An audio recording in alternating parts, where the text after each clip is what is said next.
Hoje a gente vai ensinar a fazer um negócio. Eu não digo o nome ainda. Você vai precisar de 3 algodão, cortar uma garrafa, corantes,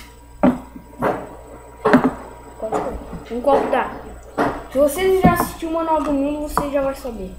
Bote o algodão, depois bota o outro preto. Bota o outro não. Pega um pouquinho de corante, qualquer cor. Derrama. Só um pouquinho.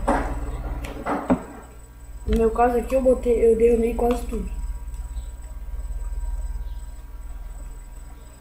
Agora, se bota aqui.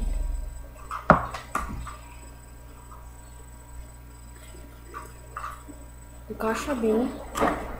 Bota aqui. Pegue o copo d'água. E agora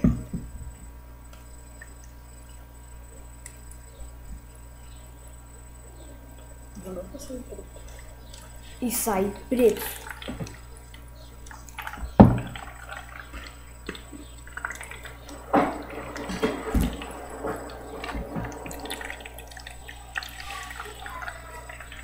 Isso aqui eu não digo o nome ainda, mas pode ser o nome de filtrador que muda de cor. Eu vou dar o nome disso aqui de filtrador que muda de cor, que ele filtra a água e muda de cor. Água. Então esse foi o vídeo. Tchau, tchau, gente. Esse aqui é meu amigo Natan.